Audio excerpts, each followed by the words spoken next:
শেষের কথাগুলো বলতে বলতে ষোড়শীকন্যা দোয়েল ঠোঁট ভেঙে কেঁদে দেয়। সিঁড়ির কোনায় দাঁড়িয়ে থাকা ওহির চোখে অশ্রু আসে, কেবল কাঁদে না চিত্রা।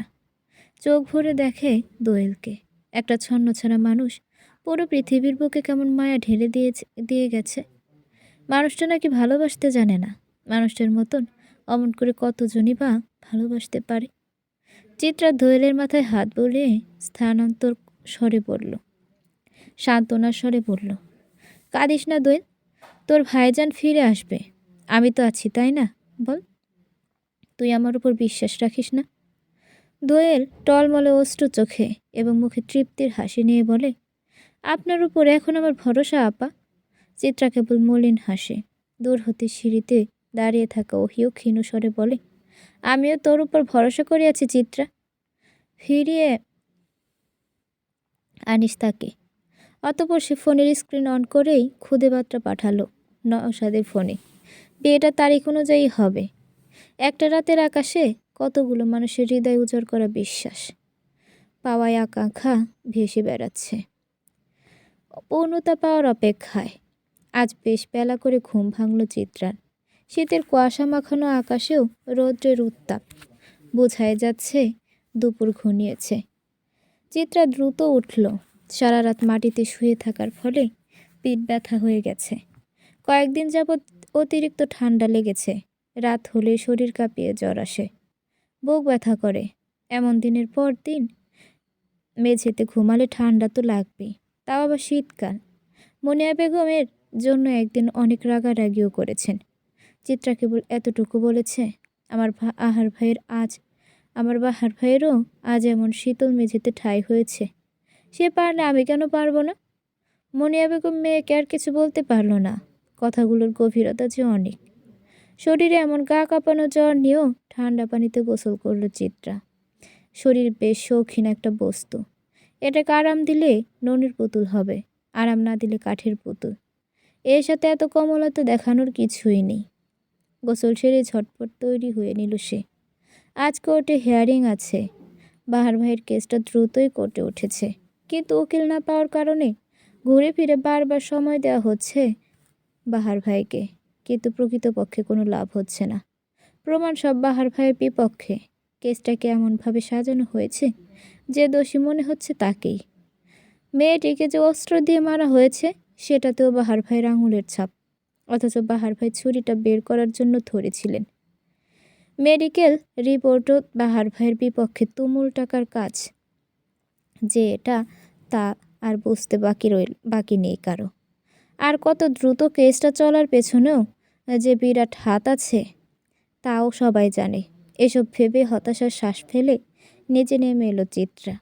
রান্নাঘরে তখন দোয়েল আর বড় চাচি রান্না করছে। চাচির চোখ মুখ স্বাভাবিক। গতকাল যে এত কিছু হলো তার কোনো প্রভাবই তার চোখে মুখে নেই। গম্ভীর চোখ মুখ। চিত্রা বাহিরে যেতে উদ্বেগ হতেই দোয়েল রান্নাঘর থেকে ছুটে আসে। ভীতিগ্রস্ত কণ্ঠে বলে, আপা খারান না? চিত্রা দাঁড়ালো। ব্যস্ততা মেশানো কণ্ঠে বলল, কি হয়েছে? তাড়াতাড়ি বল, দেরি হচ্ছে। দোয়েল নিজের হাতের টিফিন বক্সটা চিত্রার হাতে দিতে দিতে বলল, ডিম সহ বড় বড় ইলিশ মাছের টুকরা, বেগুন আলু দিয়ে ঝোল করছি, আর সাদা গরম ভাত। ভাইজানের তো অনেক পছন্দ। কতদিন মানুষটা ভালো মন্দ খায় না। নেন, ওনারে দিয়েন। চিত্রা টিফিন বক্সটা নিতে নিতে সন্দিহান কণ্ঠে বলল, মাছ কে এনেছে? রেঁধেছে কে? চিত্রার প্রশ্নে আমতা আমতা করল দোয়েল। পরক্ষণে তাড়াহুড়ো করে বলল, আপনার না দেরি হচ্ছে আপা, যান যান, সব ভালো হবে দেখেন। চিত্রা আর অপেক্ষা না করে বেরিয়ে গেল বাড়ি থেকে। দোয়েল রান্নাঘরের দিকে তাকিয়ে ক্ষীণ হাসি দিয়ে স্বস্তির শ্বাস ফেলল। মানুষের পরিপূর্ণ হইচই কোলাহলে ভরা কোর্টের প্রাঙ্গণে এসে দাঁড়ালো চিত্রা। আশেপাশে তাকাতেই দেখল বড় দালানের কিনারায় বেঞ্চিতে বসে আছে বাহার ভাই। চিত্রা দ্রুত পায়ে সেখানে গেল। পুলিশের পোশাকে থাকা নিজের বাবাকেও দাঁড়িয়ে থাকতে দেখল চিত্রা। কোনো রকম অনুমতি না দিয়ে সে বসে পড়ল বাহার ভাইয়ের পাশে। নুরুল সওদাগর কিছু বললেন না, বরং কিছুটা দূরে গিয়ে দাঁড়ালেন। চিত্রাকে দেখে মলিন হাসল বাহার। কমল কণ্ঠে জিজ্ঞেস করল, শরীর কেমন? চিত্রা এই ভেঙে যাওয়া বাহার ভাইকে দু চোখ ভরে দেখল। প্রশ্নের উত্তর না দিয়ে বেশ নরম স্বরে বলল, আপনি চিন্তা করবেন না, আমাদের ঠিক একটা গতিও হয়ে যাবে। চিত্রার কথায় হাসলো বাহার, মাথায় হাত বুলিয়ে বলল, ভেঙে পড়েছ কেন? তোমাকে ভালো থাকতে হবে, তুমি ভালো থাকলেই আমি ভালো থাকবো। চিত্রার কান্না এলো দু চোখ ভরে, ঠোঁট চেপে কান্না আটকানোর চেষ্টা চালালো, তবে চোখের জল যে বরাবরই অবাধ্য, সে তার নিজ গতিতে ঝরে পড়ল। বাহার মিছে মিছে রাগ দেখালো, মিছে ধমক দিয়ে বলল, কাঁদছো কেন? একদম এখান থেকে ফেলে দেব। বাহারের ধমকে ফিক করে হেসে দিল চিত্রা, তার ওই হাসি হাসি মুখের দিকে অপলক তাকিয়ে থেকে মোহনীয় কণ্ঠে বাহার ভাই বলল, তোমার আর আমার সংসার হলে খারাপ হবে না বলো? 2-4 দিন তোমার হাসি দেখে অনায়াসে কাটিয়ে দেওয়া যাবে, তাই না?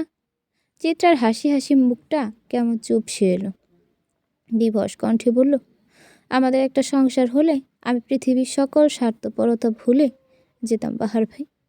পৃথিবী কোথায় স্বার্থপর? সে তো তার জায়গায় ঠিকই আছে, আমরাই বরং কিছু নিয়ম মানতে পারি না, তবে মানিয়ে নেওয়াটাই উচিত। চিত্রা দীর্ঘশ্বাস ফেলল, ক্ষীণ স্বরে বলল, খাবার এনেছি, খাইয়ে দিই। আমার কাছে অনুমতি না নিয়ে নিজের বাবার কাছে নাও, কারণ আমি তার দায়িত্বে। না চাইতেও চিত্রা নিজের বাবাকে ডাক দিল, স্যার। নুরুল সওদাগর কিঞ্চিৎ চমকালেন, প্রায় 28 দিন পর মেয়েটা তাকে ডাকল, তাও অন্য কোনো নামে। সেদিন রাতে সে আহাজারির পর থেকে মেয়েটা আর তাকে ডাকে না, কেমন গম্ভীর হয়ে থাকে। দীর্ঘশ্বাস ফেলে নুরুল সওদাগর উত্তর দিলেন, হ্যাঁ, আপনাদের আসামির জন্য বাড়ি থেকে খাবার এনেছি, খাওয়াতে পারবো নাকি মুখের খাবারও কেড়ে নেবেন? শেষের কথাটাই তুমুল তাচ্ছিল্য।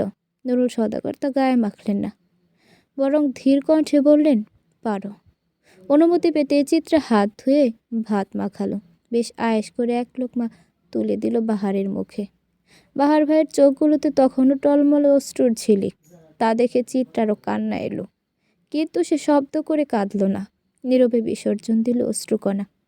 দূর থেকে এমন দৃশ্য দেখে অবাক নয়নে পথচারীরা চাইল।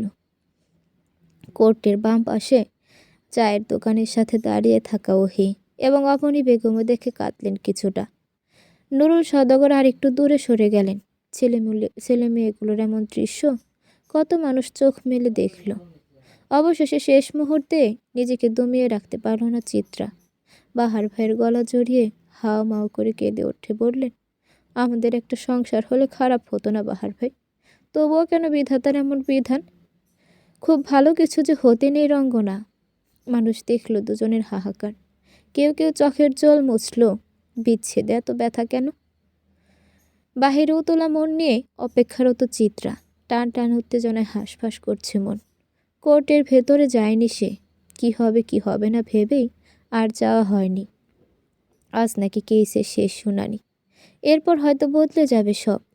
ভয় আশঙ্কায় তরতর করে চিত্রার গায়ের তাপমাত্রা বাড়ল। অস্থির পায়ে পায়চারি করল সে। তন্মধ্যে কোর্ট থেকে ওহিয়াপা ছোট চাচি বেরিয়ে এলেন। চিত্রার হৃৎপিণ্ডের গতি যেন আকাশ ছুঁয়েছে, হাত পা কাঁপছে তার, তবুও সে কোনো মতে ছুটে গেল তাদের দিকে। অস্থির চিত্তে অনবরত প্রশ্ন করল, কি হয়েছে ওহিয়াপা? চাচি কি বলল ওখানে? আর একটু কি সময় দিয়েছে আমাদের? ভালো কিছু কি হয়েছে? ওহিয়াপা এবং চাচির মুখ থমথমে। অবনী বেগম চিত্রাকে এক হাতে জড়িয়ে ধরে উৎকণ্ঠিত গলায় বলল, আল্লাহ, তোমার তো শরীর অনেক জ্বর, বাড়ি চলো তাড়াতাড়ি। চিত্রা বিরক্ত হলো, বেশ উচ্চ স্বরে বলল, ভেতরে কি হয়েছে চাচি, বলুন না। ডিসেম্বরের 20 তারিখ, বাহার ভাইয়ের ফাঁসি। চিত্রা যেন কিছুটা সময়ের জন্য থমকে গেল, কণ্ঠধ্বনিতে আটকে গেল শব্দরা। কাঁপা কাঁপা কণ্ঠে বলল, তুমি মজা করছো আপা? চিত্রার প্রশ্নে ডানে বামে মাথা নাড়াতে নাড়াতে কেঁদে দিল অহি। চিত্রা অনবরত পাগলের মতো ডানে বামে মাথা নাড়াতে নাড়াতে বলল, না না, আমার বাহার ভাইয়ের সাথে আমার অনেকগুলো বছর বাঁচা বাকি। না আপা, তুমি কি বলছো? এটা কি বললে তুমি? অশান্ত চিত্রাকে সামলানোর আগেই কোর্ট থেকে বেরিয়ে এলো বাহার ভাই, 2 হাত মেলে ধরে ডাক দিল, রঙ্গনা। চিত্রা চঞ্চল দৃষ্টিতে তাকালো বাহার ভাইয়ের পানে। বাহার ভাইয়ের হাতের দিকে তাকিয়ে ছুটে গেল সেদিকে, কিন্তু যেই মুহূর্তে সে বাহার ভাইয়ের বুক পাঁজরে মুখ লোকাবে, ঠিক সেই মুহূর্তে হাত গুটিয়ে নিল বাহার। মুচকি হেসে বলল, এই বুকে যে তোমাকে ঠাঁই পেতে দিল না পৃথিবী, পরজন্মে না হয় লুটিয়েও হেতায়। চিত্রা হাউমাউ করে কেঁদে উঠল। বাঁধ ভাঙল কান্নার। চিৎকার করে কাঁদতে কাঁদতে বলল, এটা তো হওয়ার কথা ছিল না বাহার ভাই, এটা তো কোনো কথা ছিল না। আপনি কথা ভাঙছেন কেন? এটা তো কথা ছিল না। বাহার ভাই অশান্ত চিত্রাকে দেখল। ততক্ষণে সেই মানুষটার চোখের কোণ ঘেঁষে গড়িয়ে পড়ছে অশ্রু। মুখে লেপ্টে আছে মায়াবী হাসি। মোহনীয় কণ্ঠে সে বলল, ভেঙে পড়লে হবে বলো? তোমার তো এখন অনেক দায়িত্ব। বাহার ভাইয়ের অসম্পূর্ণ কাজগুলো পূরণ করবে না? তোমার বাবার কাছে নুপুর জোড়া গচ্ছিত আছে। যেদিন তোমাকে পৃথিবী ছাড়ার হুকুম দিয়েছে, সেদিন না হয় সেই নুপুর জোড়া আমার বোনের কবরে রেখে এসে দিও। রাখবে না বলো? চিত্রা জোর করে নিজের মাথাটা চেপে ধরল বাহার ভাইয়ের বুকে। অভিযোগের স্বরে বলল, ও বাহার ভাই, বাহার ভাই, এমন করছেন কেন? আপনি জানেন না অষ্টাদশী আপনাকে ছাড়া থাকতে পারে না? আপনি এত নিষ্ঠুর না বাহার ভাই। তবে কেন কষ্ট দিচ্ছেন আমাকে? আপনারে ছাড়া আমি কেমন করে থাকবো বলেন? পারবো না আমি। আমার বুকের ভেতর কেমন যন্ত্রণা হচ্ছে জানেন? আমার দম বন্ধ হয়ে আসছে। আপনি ছেড়ে গেলে আমি বাঁচতে পারবো না বাহার ভাই। অষ্টাদশীর বুকের মাঝে এমনভাবে এক্কা দুক্কা খেলে পালিয়ে যাওয়ার ফোন দিয়ে আটতে পারলেন বলুন? আপনার এছাড়া বাঁচবো না জিয়া। রঙ্গনা বাঁচবে। পৃথিবীতে একটা তিক্ত সত্যি কি জানো? আমরা মানুষ হারিয়ে বাঁচতে পারি। প্রকৃতপক্ষে আমাদের যা মনে হয় তা বাস্তবে ঘটে না। আমরা মানুষ, নির্তিমি নই যে সঙ্গী হারানোর শোকে মরে যাব, কিংবা কাকের মতো নিঃসঙ্গ জীবনযাপন করব। আমরা হলাম গিয়ে মানুষ, আর আমাদের ভুলে বেঁচে থাকার অদম্য শক্তি আছে। তুমি সামলে নিও নিজেকে রঙ্গনা। মনে রেখো, তুমি ভেঙে পড়ো না এভাবে। কেউ থাকে না চিরদিন সাথে। রঙ্গনা, তোমার সংসার করার স্বপ্ন পূরণ হোক। আমার সাথে না হয় হলো, অন্য কারো সাথে হোক। আমাদের অযাচিত বিচ্ছেদ ভুলে খুশি হও তুমি। তোমার একটা সংসার হোক, অল্প বিস্তার ভালোবাসার নামে। তুমি খুঁজে নিও পরিচিত কোনো ডাক নামে। বাহার ভাইয়ের মুখে মায়াবী হাসি, রঙ্গনার গগন ফোটানো চিৎকার। বাহার ভাই কথা রাখেনি। আল্লাহ, বাহার ভাই কথা রাখেনি। কথায় আছে, সময় এবং স্রোত কারোর জন্য অপেক্ষা করে না। শীতের রিক্ততা নিয়ে নভেম্বর মাস বিদায় নিয়েছে। তার মাঝে বাহার ভাইয়ের কেসটা আবারও দু একবার কোর্টে উঠেছিল, কিন্তু ফলাফল সে আগের জায়গাতে। চিত্রার শরীর ধীরে ধীরে অনেকটা ভেঙে গিয়েছে। শরীর জুড়ে ভর করেছে অসুস্থতা। তবুও রোজ নিয়ম করে থানায় যায়। রোজ রোজ দেখা হয় না বাহার ভাইয়ের সাথে, তবুও সে বসে থাকে। সারাদিন গিয়ে সন্ধ্যা নামে প্রকৃতির বুকে। তখন ক্লান্ত পায়ে সে বাড়ির দিকে চলে যায়। এর মাঝে দু একবার সে রাজনৈতিক নেতার সাথে কথাও হয়েছে চিত্রার, তবে আর বিশেষ কোনো লাভ হয়নি। সুখের বেলা প্রায় ফুরিয়ে এসেছে চিত্রার জীবনে। সময়টা 19শে ডিসেম্বর। সওদাগর বাড়ি কৃত্রিম আলোয় জ্বলজ্বল করছে। আগামীকালই ওহিয়াপ্পার বিয়ে। বিয়েটা আর পেছানো হয়নি। জীবনকে জীবনের ধারা অনুযায়ী চালিয়ে নিতেই হবে, সে যতই হোক, কষ্ট হোক না কেন। সন্ধ্যার আমেজ তখন প্রকৃতিতে। শীতটাও মাখো মাখো হয়ে এসেছে। ছোট চেরি অয়ন ছোটোছুটি করছে ড্রয়িং রুম জুড়ে, সাথে আত্মীয় স্বজনের সাথে আসা তাদের বয়সী বাচ্চারা। রান্নাঘরে তুমুল রান্নার আয়োজন। মিঠে আওয়াজে সাউন্ড বক্স বাজছে ছাদে। মানুষ হারানোর শোকটাকে লুকিয়ে সবাই কৃত্রিম আনন্দ দেখাচ্ছে। আফজাল সওদাগর প্রায় শয্যাশায়ী। অসুস্থতা লেগে আছে কতগুলো দিন যাবৎ। সেই জন্য এত তাড়াহুড়া করে বিয়ের আয়োজন। ভাইয়ের ছেলে মেয়ে দেশে একটু বেশিই ভালোবাসেন। জীবনে হয়তো অনেক খারাপ কাজ করেছে, কিন্তু যাকে ভালোবাসা দিয়েছে তার প্রতি কোনো ক্ষেত্রেই সে কৃপণতা করেনি। সাজগোছে কিঞ্চিত ব্যস্ত ওহি। তাকে টুকটাক এগিয়ে দিতে ব্যস্ত চাঁদনি আপা। গায়ের হলুদের অনুষ্ঠানে সকলে হলুদ রঙের জামা কাপড় পরছে। হলুদিয়া রঙে রঙিন আজ সওদাগর বাড়ি। অনেকগুলো দিন পর মিছে আনন্দ হলেও হচ্ছে তো কিছু ভালো। চাঁদনি আপা তার হাতের কালো ক্লিপটা ওহির মাথায় গুজতেই লতা বেগম ধীর গতিতে হাজির হলেন সে ঘরে। নিজের শাশুড়িকে দেখে ব্যস্ত পায়ে এগিয়ে গেল চাঁদনি। চিন্তিত কণ্ঠে বলল, মা উঠছেন কেন? কিছু প্রয়োজন হলে ডাক দিতেন আমাকে। হাঁটু ব্যথা কমেছে আপনার? লতা বেগম বউয়ের মাথায় হাত বুলিয়ে ক্ষীণ হেসে বললে, কত আর ভালো লাগে বলো শুয়ে থাকতে। বিয়ে বাড়িতে শুয়ে থাকতে ভালো লাগছিল না, তাই একটু হাঁটাহাঁটি করতে এলাম। সাজাচ্ছ নাকি ওকে? চাঁদনি কাঠের চেয়ারটা এগিয়ে এনে শাশুড়িকে সযত্নে বসিয়ে দিতে দিতে বলল, হ্যাঁ মা, মেয়েটা তো সাজগোজ কিচ্ছু পারে না। সারাদিন বইয়ে মুখ গুজে বসে থাকলে কিভাবে পারবে বলুন তো? তাই সাজিয়ে দিচ্ছি। আজ তুমিও না হয় একটু সেজো। শাশুড়ির কথায় চাঁদনির হাসি হাসি মুখটা খানিক চুপসে এলো। হাসিটা কেমন চলে যাবে যাবে ভাব। তবুও ক্ষীণ হাসি ধরে রেখে বলল, এই তো, আমার সাজার আর কি দরকার আছে? যেমন আছি তেমনই থাকি। কার জন্য কত কষ্ট কষ্ট পাচ্ছ তুমি, যে তোমার কষ্টের কোনো দাম দেয়নি? ভাবিনি তোমার কথা, তার জন্য কষ্ট পাচ্ছ? মা থাকুক না এসব। কথাটা বলতে বলতে দুফোঁটা অশ্রু গড়িয়ে পড়ল চাঁদনির মুখ পেয়ে। লতা বেগম কোমর ব্যথা নিয়ে উঠে গেলেন।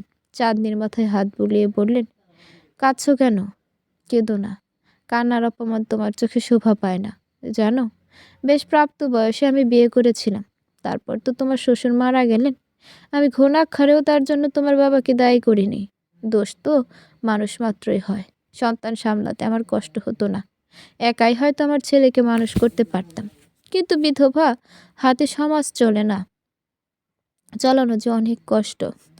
না পেরে দ্বিতীয় বিয়েটা করলামই। উনি মাহাতাবকে ভীষণ ভালোবাসতেন। আমি কখনো বুঝতেই পারিনি মাহাতাব এভাবে ভেঙে পড়েছে ভেতর ভেতর। তাহলে আমি কখনো এই কাজটা করতাম না। একটাবার যদি বুঝতাম আমার ওই শান্ত ছেলেটা মানতে পারে না এসব, তাহলে ওই শৈশবটা আমি আরও সুন্দর করার চেষ্টা করতাম। মা হিসেবে তো আমি ব্যর্থ। কোথাও না কোথাও সব কিছুর জন্য আমিই দায়ী। আমি আর একটু সচেষ্ট থাকলে এতগুলো প্রাণ আজ এমন হাহাকারে পড়তো না। আমায় তুমি ক্ষমা করো মা। কথা বলতে বলতে বৃদ্ধ মহিলার চোখ বেয়েও জল গড়িয়ে পড়ল। চাঁদনি মুখ ডোবালো শাশুড়ির বক্ষ মাঝে। মানুষটা বেশ শক্তপোক্ত ধরনের ছিলেন, কিন্তু একটা ঘটনা মানুষটাকেও কেমন ভেঙে দিয়েছে। লতা বেগম চোখের অশ্রু মুছতে মুছতে বললেন, এই পুরো দুনিয়ায় আমার আর কেউ নেই। আমার ছেলের এমন ঘটনার পরও তুমি আমার অনেক যত্ন করেছ। আমি আমার শেষ সময়টাতে তোমার ভরসায় আরামে কাটাতে চাই। আমি তোমাকে জোর করব না বিয়ে করতে। তোমার জীবনে তুমি যেটা করতে স্বাচ্ছন্দ্য বোধ করবে, ঠিক সেটাই করবে। তোমার বোনের কাল বিয়ে, ওর বিদায়ের পর পর আমরাও চলে যাব নিজেদের বাসায়, কেমন? মা মেয়ের একটা ছোট্ট সংসার হবে। অনেক গল্প করব। বৃষ্টি এলে দুজন ছুটে চলে যাব ছাদে। ভিজে চুপচুপে হয়ে বাসায় আসবো। দুজনের কাঁপুনি দিয়ে জ্বর উঠবে যখন, তখন আমরা দুজনকে বকে দেব। তুমিও একা, খুঁটি নেই তোমার। বিয়ের পর বাবার বাড়ি কেবল আত্মীয়ের বাড়ির মতো। তুমি এই মায়ের সাথে আমাদের দুজনের বাড়িতে থাকবে। তুমিও একা, আমিও একা। আমরা দুজনের সঙ্গী হব। কে বলেছে বেঁচে থাকতে হলে অনেক মানুষ দরকার? দিন শেষে বুক শীতল হওয়ার মতন একজন ভালো মানুষই যথেষ্ট। যাবে না বলো আমার সাথে? চাঁদনি এই ষাটোর্ধ্ব মহিলাটাকে জড়িয়ে ধরে কান্না জড়িত কণ্ঠে বলল, যাব মা। ওহি কেবল চুপ করে দেখলো সবটা। আনন্দ অশ্রু দু এক ফোঁটা গড়িয়ে পড়ল তার গাল বেয়ে। হুট করে তার মনে হলো অনেক দিন এমন করে সে মায়ের বুকে মাথা রাখে না। কতগুলো দিন মা বলে ডাকে হয় না। আর কত অভিমান পুষে রাখবে মনে। জীবনটা তো বড্ড ছোট। মান অভিমান করে কাটিয়ে দিলে জীবনটা যে আর উপভোগ করা যাবে না। হলুদ শাড়ির কুচিটা হাতের ভাঁজে চেপেই ওহি ছুটে গেল মায়ের কাছে। একবার না হয় শৈশবে ফেরা যাক, মায়ের বুকের মাঝে না হয় স্বর্গ খোঁজা যাক। মায়ের বুকের মাঝে একবার না হয় স্বর্গ খোঁজা যাক। অবনী বেগম সবে নিজের ঘরের আলমারি থেকে গয়নার বাক্স বের করে রাখছিলেন। মেয়েটাকে সাজিয়ে গুছিয়ে তো অন্যের বাড়ি পাঠাতে হবে। মা মেয়ে তো সে মেয়েটাকে কম অবহেলা করেনি। পরের না হয় তাকে আগলে রাখুক। ভাবনার মাঝে ও হিয়াপা থেকে যেন ছুটে এসে লুটিয়ে পড়ল অবনীর বুকের মাঝে। অবনী বেগম অসাবধানতা বশত পিছিয়ে গেলেন দুপা। শক্ত করে আলমারিটা চেপে ধরে নিজের অবস্থান ঠিক করলেন। অতপর হলুদিয়া পাখির ন্যায় নিজের মেয়েকে বুকের মাঝে লুটিয়ে পড়তে দেখে অবাক দৃষ্টিতে কতক্ষণ তাকিয়ে রইলেন। কেমন নিজের চোখ মুখে বিশ্বাস করতে পারলেন না। সে এরকম দৃশ্যটা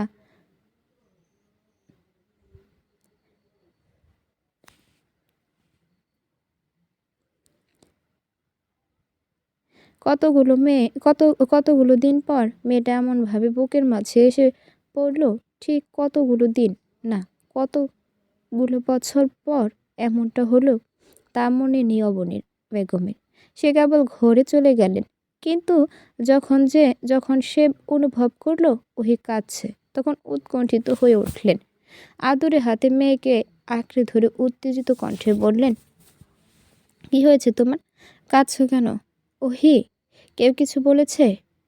মায়ের এমন আদুরে ছোঁয়ায় প্রাপ্তবয়স্ক ওহি কেমন বাচ্চা হয়ে গেল।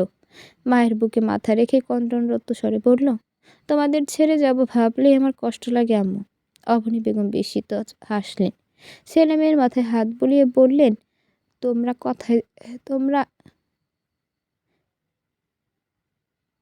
ছেড়ে কোথায় যাচ্ছ? আমাদের তো তুমি তোমার বুকের মাঝে পুষে রেখে নিয়ে যাচ্ছ। এটাকে কি আর ছেড়ে যাওয়া বলে?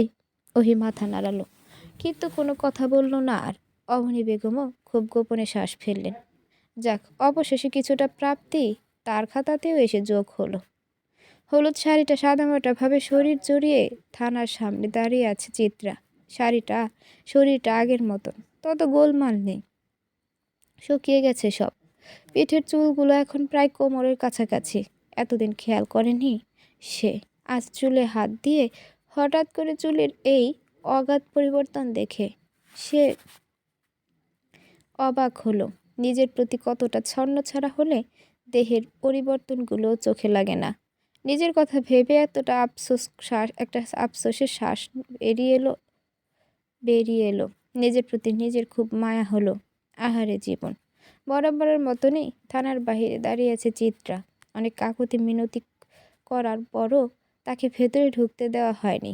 সে তবুও ঠায় দাঁড়িয়ে রইল। আজ নুরুল সওদাগর থানায় নেই, কেউ কোথাও একটা গিয়েছে, তাই বাহার ভাইয়ের সাথে দেখা করাটা আরও কঠিন হয়ে যাচ্ছে। চিত্রা তবুও দাঁড়িয়ে রইল। তন্মধ্যে পুলিশের জিপ গাড়িটা এসে থামল থানার সামনে। তুমুল শব্দ তুলে এসেছে, সেটা চিত্রার দৃষ্টি গেল সেখানে। নুরুল সওদাগর ব্যস্ত পায়ে নেমে দাঁড়ালো গাড়ি থেকে। গাড়িটা সাইড করতেই সে ব্যস্ত পা চালিয়ে থানায় প্রবেশ করলেন। অবাক কণ্ঠে বললেন, তুমি এখানে কেন? দেখা করতে এসেছি বাহার ভাইয়ের সাথে। নুরুল সওদাগর একবার নিজের হাত ঘড়িটার দিকে তাকালেন। রাত 8টা 10 বাজে। এতক্ষণে বোধহয় বাড়িতে অনুষ্ঠান শুরু হয়ে গিয়েছে, কিন্তু মেয়েটা সব ছেড়ে ছুড়ে এখানে এসে দাঁড়িয়ে আছে। হতাশার শ্বাস ফেলল নুরুল সওদাগর। শান্ত স্বরে বলল, আগামীকাল ওর ফাঁসি। আজ তো আর দেখা করার নিয়ম নেই, এটা আইন বিরোধী। কত কিছুই তো আইন বিরোধী হয়, তবুও তো মানুষ সে কাজগুলো করে। তবে আজ না হয় আপনিও একটু করুন। নুরুল সওদাগর আর কিছু না বলে ভেতরে চলে গেলেন। তার একটু পরই কণ্ঠে রাশ একজন কনস্টেবল এলেন। রাশভারী কণ্ঠে বললেন, তুমি কি চিত্রা? চিত্রা যেন আশার আলো দেখল। সে ভাবল, আব্বু হয়তো পারমিশন দিয়েছেন, এই হয়তো তাকে ভেতরে যেতে বলবে। কিন্তু তার ভাবনাকে হতাশায় ভরিয়ে দিয়ে কনস্টেবল গুরু গম্ভীর কণ্ঠে বলল, বাহার ভাইটার কাল ফাঁসি, তাই আজ আর তাকে কারো সাথে দেখা করতে হবে না। ভীষণ অসহায় কণ্ঠে বলল, স্যার, একটাবার দেখা করতে দিন। এই যে দেখছেন না আমি সেজেছি, তা আমার বাহার ভাইকে দেখাবো। একটাবার একটু হয়ে একটু কথা বলবো, দেন না। মা, তুমি বাসায় ফিরে যাও। বড় স্যার নির্দেশ করেছে যেন দেখা করতে কেউ না যায়। চিত্রার চোখ বেয়ে এক ফোঁটা মুক্তোর মতন অশ্রু ঝরে পড়ল। বিভস কণ্ঠে বলল, স্যার, আপনার বড় স্যারকে বলে দিবেন, কখনো যদি আমি মারা যাই, তবে এটা সবার কাছে মৃত্যু হলেও তোমার কাছে খুব লন্ডন। তোমার কাছে খুন। বাবা নামক লোকটা আমাকে বাঁচাতে দিল না। কনস্টেবল অসহায় চোখে তাকিয়ে রইল চিত্রার দিকে। চিত্রার চোখে তখন অশ্রুদের বর্ষণ। লোকটার বোধ হয় মায়া হলো মেয়েটার জন্য। রোজ রোজ এমন কান্না করতে করতে দেখেও মেয়েটাকে দেখা হবে না জেনেও প্রায় সময় ঠাই বসে থাকে এই থানার সামনে। কেমন একটা উন্মাদনা মেয়েটার মাঝে। চিত্রা চলে যেতে নিলেই ক্ষীণস্বরে ডাক দেয় কনস্টেবল। চাপা স্বরে বলে, অনেক ভালোবাসা তাই না ছেলেটাকে? চিত্রার বাঁধ ভেঙে কান্না আসে। ঠোঁট চেপেও সংবরণ করতে পারে না। সেই কান্নার স্রোত ফুপিয়ে ফুপিয়ে কেঁদে দেয় সে। এমন আহাজারি করে বলে, তারে তার তারে তারে ছাড়া আমার বাঁচতে ইচ্ছে হয় না যে স্যার। এতখানি ভালোবাসি, কিন্তু কতগুলো দিন আমি ঘুমাতে পারি না। কোনো রকমে বেঁচে থাকা মানুষ যাকে বলে। ওই যে আমার গোলা ওই যে আমার লাগবে, খুব করে লাগবে সার। বয়স্ক লোকটা মুখের কেমন ব্যথায় চাপ। চিত্রার মাথায় হাত বুলিয়ে কোমল কণ্ঠে বলল, তোমাদের সন্তান বড় বড় দুযোগ দু লোকজনের মেয়েদের এমন মধ্যবিত্ত পরিবারের সময় আটকে আটকে নেই। দুজনেই তখন কষ্ট সহ্য করতে হয়। কেন যে বুঝতে পারি না।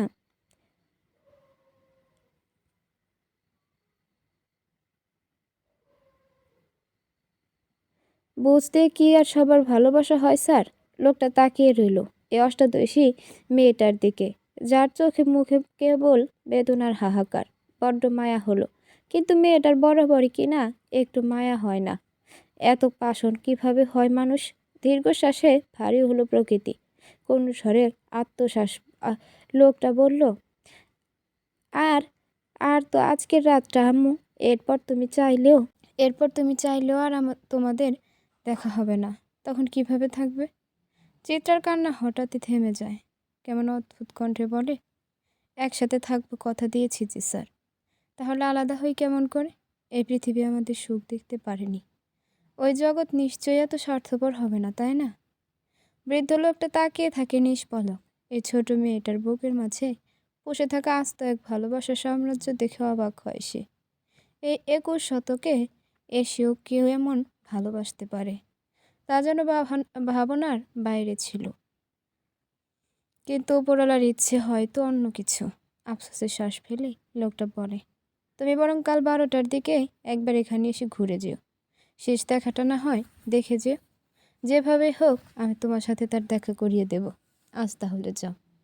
চিত্রা আর জেদ করল না। কি সুন্দর মেনে গেল। ধীর পায়ে এগিয়ে গেল রাস্তার দিকে। কোনো ব্যস্ততা নেই, তারা নেই তার তারা নেই তার, কেবল পথ চলা। শেষ দেখা শব্দটা তার কানের মাঝে ঝনঝন শব্দ তুলে কেবল বাজতে লাগলো। সে আজও বিশ্বাস করতে পারছে না বাহার ভাইয়ের সাথে তার আর দেখা হবে না। চাইলে আর বাহার ভাইয়ের পুড়ে যাওয়া ঠোঁটের দিকে লাজ লজ্জা খেয়ে তাকিয়ে থাকা হবে না। বেসামাল কথা বলে বাহার ভাইকে লজ্জা দেওয়া আর হবে না। আর কিছুই হবে না। মানুষটাই আর থাকবে না পুরো পৃথিবীতে। এত না না না, কেন কেন এত নিষ্ঠুরতা? চিত্রার মনে এক্কা দোক্কা খেলা বাহার ভাইয়ের জীবনেই কেন এত বিধ্বস্ততা থাকবে? তবে কি সত্যি বড় লোকের মেয়ে চিত্রাদের বাহার ভাইদের ভালোবাসতে নেই? দারিদ্রতা কি তবে মরণ ব্যাধি? সোডিয়ামের আলোয় কুয়াশাময় রাস্তা কেমন ধোয়াটে দেখালো। সে অস্বচ্ছ রাস্তার দিকে চিত্রার ক্রমশ এগিয়ে যাওয়া। তারপর ধোঁয়াশার মধ্যে কেমন হারিয়ে গেল সে। এমন করেই বোধহয় হারিয়ে যেতে হবে ভবিতব্য না মানতে পারে। পুরো পৃথিবী জানিয়ে দিল ভালোবাসা ফুল নহে, তা কেবল ভুল। গায়ে হলুদের অনুষ্ঠান তখন মাঝামাঝি পর্যায়ে। চিত্রা অচঞ্চল পায়ে ছাদে এসে দাঁড়িয়েছে। সবার থেকে একটু দূরেই দাঁড়ানো। ওহিয়াপার হাসি হাসি মুখ, হলুদ গালগুলো কত সুন্দরী না লাগছে। চিত্রারও তো এমন একটা রাতের স্বপ্ন ছিল। তবে সব স্বপ্ন কি আর পূরণ হয়?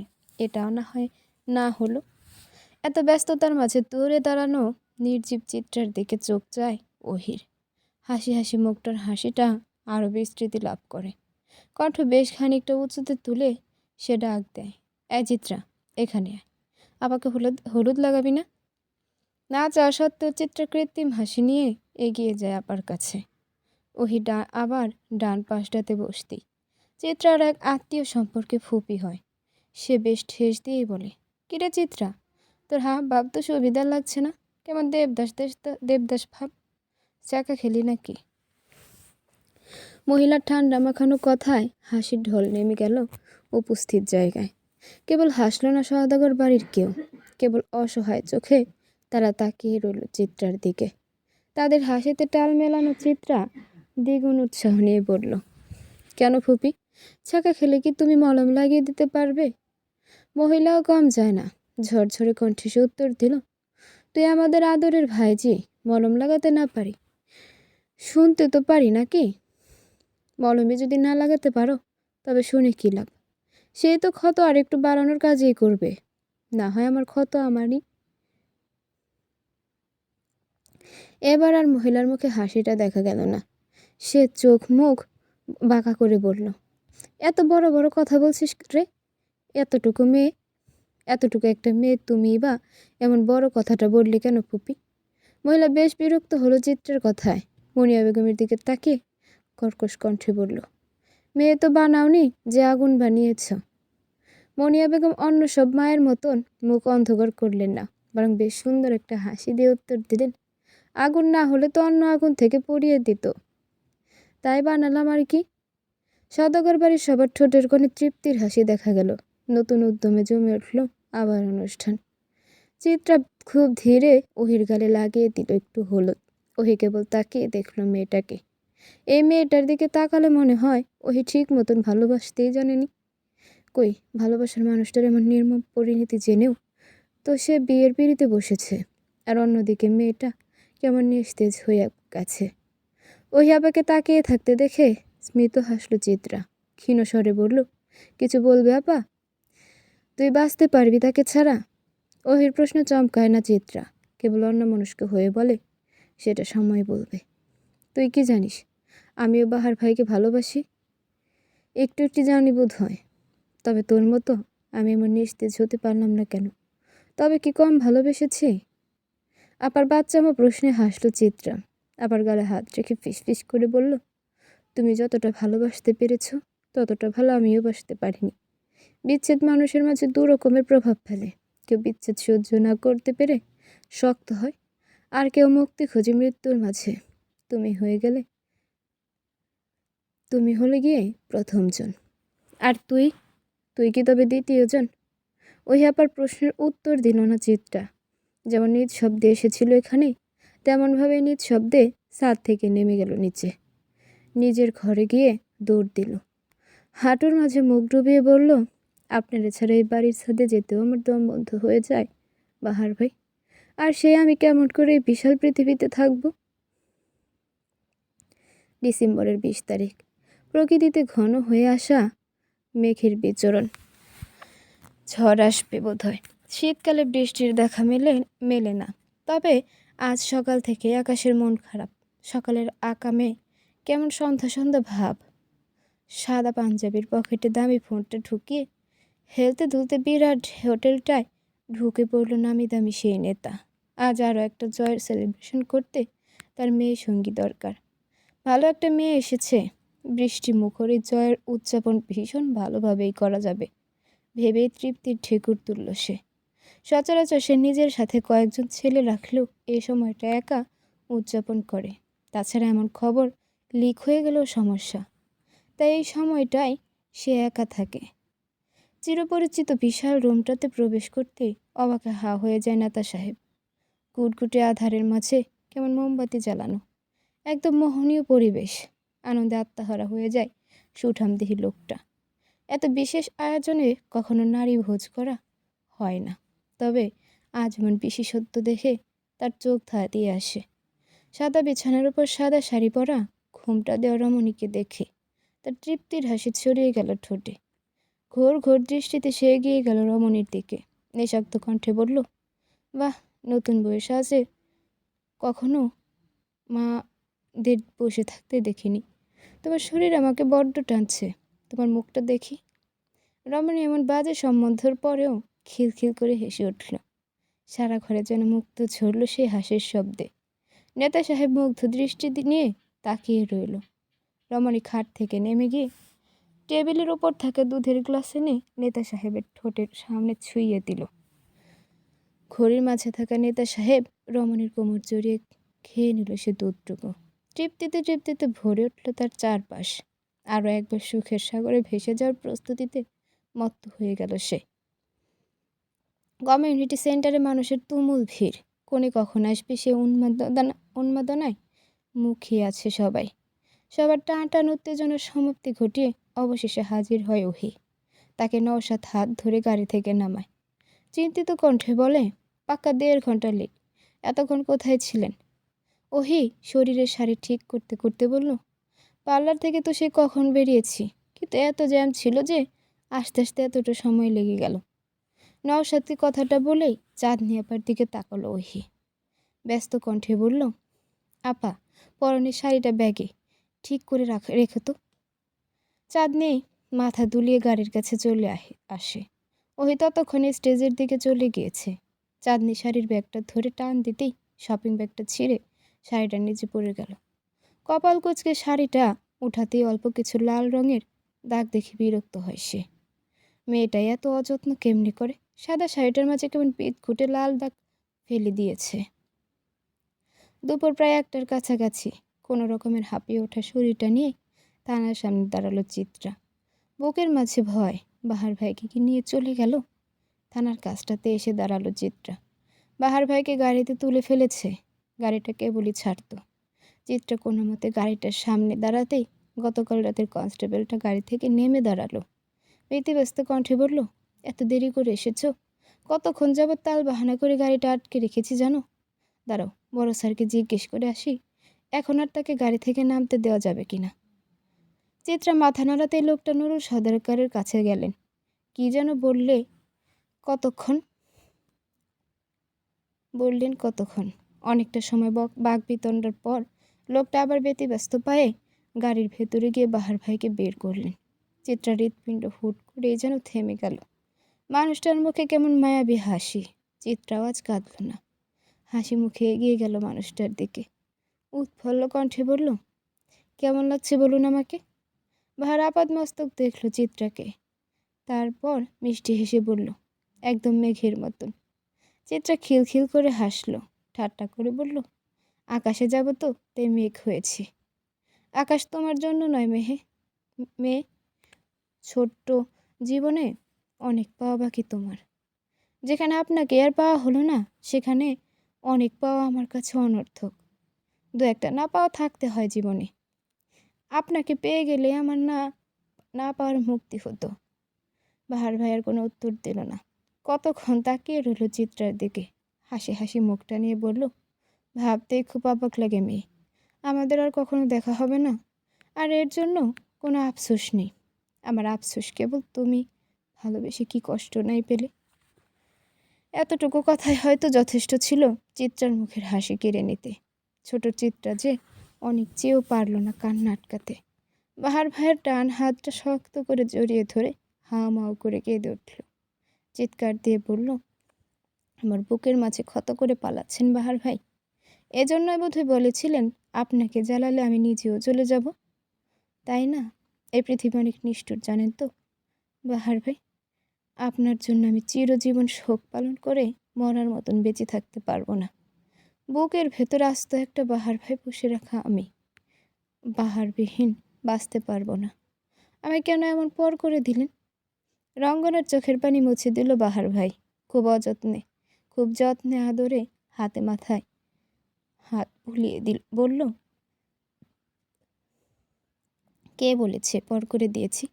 আমি তো তোমার অস্তিত্বে মিশে আছি রঙ্গনা। এই যে 4 কাপে চুমুক দিয়ে যে তৃপ্তি পাবে সে তৃপ্তিতাই আমি থাকবো।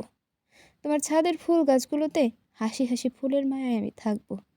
আমি থাকবো তোমার উদাস বিকেলে। আমি থাকবো তোমার নির্ঘুম রাতগুলোতে। আমি থাকবো তোমার বারান্দার অযত্নের ফুলের টবে। আমি থাকবো তোমার সাদা শাড়ির আঁচল মাঝে, তোমার চুলের খোপায় চুরির ভাঁজে আমি থাকবো রঙ্গনা। তোমার বুকের মাঝে অসহ্য যন্ত্রণা হয়ে আমি থেকে যাব চিরকাল রঙ্গনা। তোমার চোখের কান্না হয়ে আমি আছি, অথচ আমি যে আপনাকে রঙিন বসন্তে চেয়েছিলাম।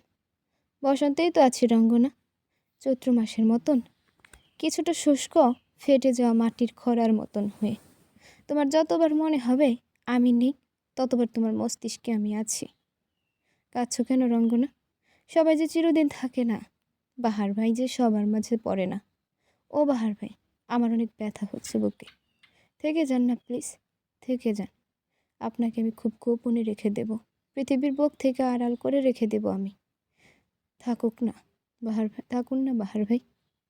নিয়তি যে আমার হাতে নেই, তবে আমার আর কোনো আক্ষেপ নেই মেয়ে, বরং এটা ভেবে শান্তি যে টুপ করে মরে গেলে টুপটাপ বৃষ্টিতে আমার ভিজে কবরের উপর ছাতা ধরে রাখার একজন মানুষ এই পৃথিবীতে আছে।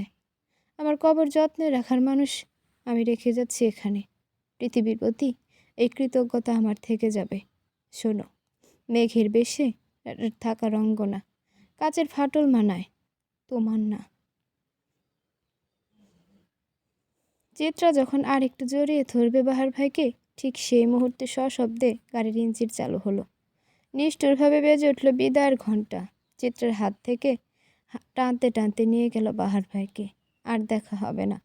মানুষটার মুখের হাসি চাইলেও আর দেখতে পারবে না ভেবেই হাওমাও করে জুড়ে কান্না জুড়ে দিল চিত্রা।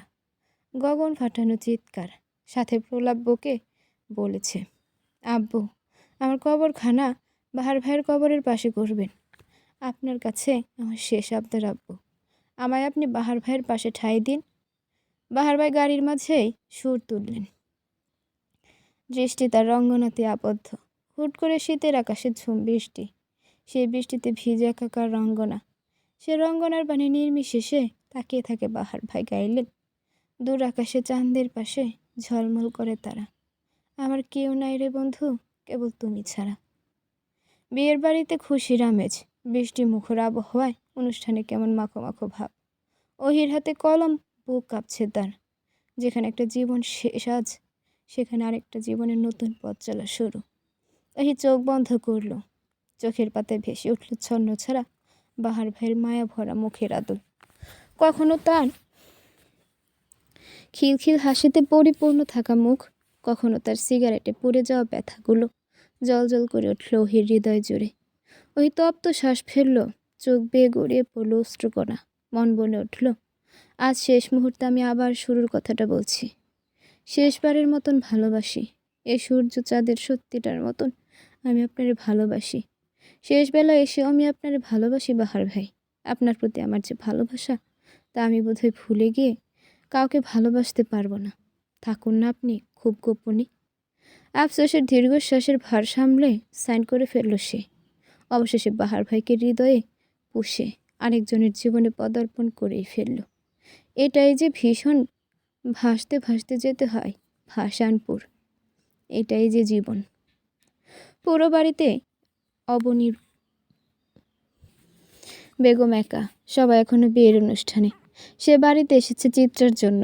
মেয়েটাকে সেন্টারে খুঁজে পাওয়া যাচ্ছিল না বলে সে ভেবেছিল মেয়েটা বাড়ি এসেছে, কিন্তু বাড়িতে এসে দেখে বাড়িতে কেউ নেই।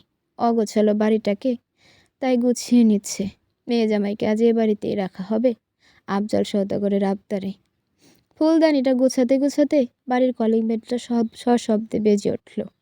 অবনী বেগম ব্যস্ত হাতে খুলে দিতে একজন অপরিচিত ভদ্রলোককে চোখে পড়ল। লোকটা তাকে দেখে একটা খাম এগিয়ে দিল। খামটা দেখেই মনে হচ্ছে কোনো অফিসিয়ালি কিছু। অবনী বেগম সাইন করলেন। খামটা দরজায় দাঁড়িয়েই খুললেন। খুলতেই তার চোখে অশ্রুদের ভিড় জমালো। বাহারের চাকরিটা হয়ে গিয়েছে এবং সেই লেটার এসেছে। বুক চিরে বেরিয়ে এলো দীর্ঘশ্বাস। প্রাণের বিনিময়ে কি তবে সৃষ্টিকর্তা চাকরিটা দিলেন? কি তার মহিমা! শাড়ির আঁচল দিয়ে যেয়ে না চোখ মুছে দরজাটা বন্ধ করতে নেবেন, সেই মুহূর্তে দরজার সামনে বর্তমানে উপস্থিত হওয়া মানুষটাকে দেখে সে 2 পা পিছিয়ে গেলেন। কাঁপা কাঁপা কণ্ঠে বললেন, অনুভূতি, এলোমেলো অনুভূতি নিয়ে কোনো রকম উচ্চারণ করলেন, আমজাদ। ফরমাল পোশাকে থাকা আমজাদ ছুটে এসে জড়িয়ে ধরল অবনী বেগমকে। শক্ত করে জড়িয়ে ধরে বলল, আমি একবারে চলে এসেছি। অবু, আমি আর তোমাদের ছেড়ে কোথাও যাব না। তোমার মতো কেউ হয় না, কেউ না। অবনী বেগম কেবল বিস্মিত ভঙ্গিতে দাঁড়িয়েই রইলেন। তার জন্য বিশ্বাস হলো না ঘটনাটা। তুমুল বৃষ্টিধারায় চুপচাপ ভিজে চলেছে চিত্রা। হাতের নুপুর জোড়া রেখে দিয়েছে বাহার ভাইয়ের বোনের কবরের উপর। দুটো কবরের মাঝখানে সে বসে আছে, কি যেন বলছে। হাসছে, আবার হুট করে কেঁদে দিচ্ছে। বুকের মাঝে ব্যথাদের তোলপাড়। তুমুল শীতের মাঝে ভিজে শরীর নিয়ে আবার কেঁপে কেঁপে উঠছে কিঞ্চিত। মাটিতে মাখামাখি তার শরীর। চোখের উপর ভাসছে কয়েক মাস আগের তার জীবনের হাসি খুশি চিত্রগুলো। বাহার ভাইয়ের গিটারের শব্দ, এলোমেলো গানের সুর। বন্ধ চোখের পাতা দিয়ে জল গড়িয়ে পড়ল। চিত্রা হাসতে হাসতে হাতের মুঠোয় থাকা ব্লেডটা বের করে হাতের রগ বরাবর চেপে ধরল। চোখ বন্ধ করে আকাশের দিকে তাকিয়ে করুণ স্বরে বলল, আল্লাহ, আমার সকল অভিযোগ আমি রেখে গেলাম তোমার দরজায়। এই পৃথিবী আমাদের বাঁচতে দিল না আল্লাহ। তোমার তৈরি এই পৃথিবী বড্ড নিষ্ঠুর। আমাদের মতন মানুষ যে সহ্য করতে পারে না সে নিষ্ঠুরতা। তুমি আমায় ক্ষমা করো আল্লাহ। তোমার ওই দুনিয়ায় আমি ঠাই ওই দুনিয়ায় আমি ঠাই হবে জেনেও আমি পাপ করছি। কি করব বলো? এমনভাবে আদৌ বাঁচা যায়? বেঁচে থাকার অদম্য ছিনে মৃত্যু যে কতটা কঠিন তা কেউ জানবে না। কেবল তুমি জানবে তোমার বান্দার হাহাকার। এ পৃথিবী বাহার ভাই আর চিত্রার সংসার তৈরি করতে দিল না। মানুষগুলো আমার আপন হয়েও হইল না। বাহার ভাই শুনছেন, আপনাকে রঙ্গনা বড্ড বেশিই ভালোবাসে। তাই তো সে আপনার মিছে পাপ মুছতে না পেরেও মুছে ফেলেছে সেই পাপীকে। ভালোবাসি বাহার ভাই। হাতের চাপ শক্ত করার আগে পেছন থেকে কোমল পুরুষানী কণ্ঠে কেউ বলে উঠল, আমিও তোমায় ভালোবাসি রঙ্গনা। ঠিক চৈত্র মাসের মতন, যে চৈত্র মাস বসন্ত আনে ধরায়, ঠিক সেই চৈত্র মাসের মতো আমাদের সংসার হবে রঙ্গনা। তুমি আমার চিত্ত চিরে চৈত্র মাসের কারণ। তুমি আমার শত ভুলের আকাশ ছোঁয়ার বারণ। আমাদের সংসার হবে। মেয়ে, কাঁদছ কেন মেয়ে? সংসার করবে না? চিত্রা পেছন ঘুরে বিস্মিত কণ্ঠে বলল, বাহার ভাই। বিরাট হোটেলের সাদা বিছানায় রক্তের স্রোত। নুরুল সওদাগর তন্ন তন্ন করে খুঁজছে বিরাট রাজনৈতিক নেতার খুনের রহস্য। তন্মধ্যে তার ফোনে কল এলো। ব্যস্ত ভঙ্গিতে সে ফোন ওঠাতেই দেখল উপর মহল থেকে কল। নুরুল সওদাগর ফোন ধরে সালাম করতে অপর পাশ থেকে কর্কশ কণ্ঠে বড় অফিসার বলে উঠলেন, আপনাদের চোখ ফাঁকি দিয়ে একজন ফাঁসির আসামি পালিয়েছে। জি স্যার। ধ্যান কোথায় থাকে আপনাদের? আপাতত ওই আসামির তদন্ত বাদ দিয়ে মিস্টার শেখরের খুনের তদন্ত করুন এবং ওই আসামির ছবি পুরো শহরে ছাপিয়ে রেড লাইট অ্যালার্ট জারি করুন। Yes sir. ফোন কেটে স্বস্তির নিঃশ্বাস ত্যাগ করল নুরুল সওদাগর। তার বিশ্বস্ত সেই কনস্টেবল এসে রাশভারী কণ্ঠে বলল, স্যার, বাহারির ছবিটা কখন ছাপাবো? নুরুল সওদাগর গম্ভীর কণ্ঠে বলল, আজ রাতের পর। ওরা ঢাকা ছাড়ুক, তারপর না হয়। বড় স্যার কল দিলে কি বলবেন? চিন্তা করো না শাহাবুদ্দিন। আপাতত এই বিশিষ্ট নেতার খবরে তোলপাড় হবে মিডিয়া। বাহার তো অন্যান্য আসামির মতনই নর্মাল। তাকে নিয়ে ঝড়টা তেমন আসবে না। এখন সব প্রেশার পড়বে এই খুনটা নিয়ে। কনস্টেবল এবং নুরুল সওদাগর কুটিল হাসি দিলেন। দুজন লেগে পড়ল খুনের রহস্য নিয়ে। তন্মধ্যে নুরুল সওদাগরের পায়ের নিচে কিছু পড়তেই তিনি থেমে গেলেন। এক টুকরো সাদা চুড়ি। নুরুল সওদাগর চুড়িটা উঠিয়ে খুব গোপনে পকেটে গুজে নিলেন। মনে মনে বললেন, অনেক হেঁটেছি আইনের পথে। দুর্নীতির জীবনে সৎ হওয়াটা মহাপাপ। বাবা তোমার কথা শুনেছে চিত্রা। 2-1 বার চোখ বন্ধ করে আইন ভঙ্গ করে দেখেছে। এর চেয়ে শান্তি কিছুতেই নেই। তোমাদের সুখে সংসার হোক। তোমার বাহার ভাই তোমারই থাকুক। বাবা তোমায় ভালোবাসবে না করেও ভালোবেসেছে। তুমি ভালো থেকো। পৃথিবীর হারিয়ে যাওয়া বেকার বাহারদের গল্পে কালের গহ্বরে হারিয়ে যাওয়া বেকার বাহার ভাইয়া ভালো থাকুক। খুব গোপনে হলেও তারা ভালো থাকুক। চিত্রাদের গল্পে তারা রোজ রোজ পাচুক, হাসুক। বেকারত্বের অভিশাপেও যেন বাহাররা না হারায়। ভালোবাসার কাছে কেউ এমন করেই হেরে যায় সকল আইন, সকল স্বার্থপরতা। ভালোবাসার যে বড় কোনো আদালতে পৃথিবীতে নেই। তোমরা যতই স্বার্থপর হও, তোমাদের এই ভালোবাসার কাছে এসে থামতেই হবে। বেকার বাহারদের হাত ধরে পথ চলে দেখো, একদিন তারা তোমায় পুরো পৃথিবী দেখাবে। রঙ্গনাদের প্রাপ্তিতে, ওহিদের অপ্রাপ্তিতে আপনি থেকে যান বাহার ভাই, আমরা রেখে দেব।